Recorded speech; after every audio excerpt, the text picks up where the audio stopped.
Once upon a time, there was a girl who was born in a country where she didn't feel at home. She looked different than everyone else. She ate different foods. People asked her questions like, "Where are you from?" When she answered, "Houston," they would ask, "No, where are you really from?" 10 years old, and the girl traveled to the country of her parents' birth. She didn't feel at home there either. She could understand some of what people were saying, but she could only speak in phrases like a toddler.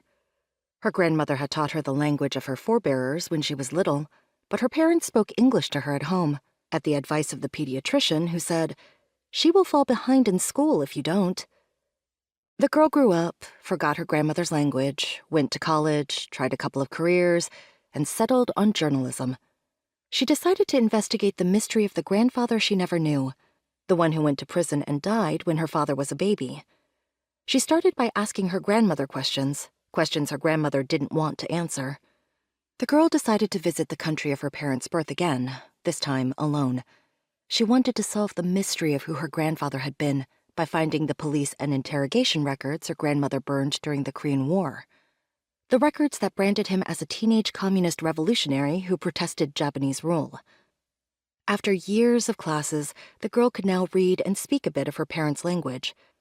However, she realized that she needed to hire a translator and speak English to be taken seriously by the men who could help her find her grandfather's records. The girl eventually found her grandfather's records, even though they were not where they were supposed to be. She brought them back to her father in the United States. They were the best present she could ever give him, except for grandchildren. She began to write a book about her search for lost history, but put it down when life intervened. She picked it up again, but was unable to finish it before her parents died. When our daughter Kiki was in kindergarten, I'd climb into her loft bed to do bedtime. My husband Steve exceeded the weight limit, so I would snuggle in with Kiki while he read to our son Owen, whose bed was closer to the ground. Most of the time, I forgot to bring a book, so I made up stories to tell her. There were tales of the Wonder Twins, siblings I remembered from childhood cartoons who harnessed their superpowers by touching their rings together. The twins rescued cats from trees, walked old ladies across the street. They cooperated instead of bickered, unlike Kiki and Owen. The 10,000 Bears was a clear ripoff of Goldilocks and the Three Bears, my favorite childhood story. Except in my telling, Goldilocks had dark hair and wandered off from home to discover an enormous cave with 10,000 beds to choose from, instead of 3. In the end, Goldilocks decided to leave her birth family and live among the community of bears since she was so lonely at home. They all lived happily ever after.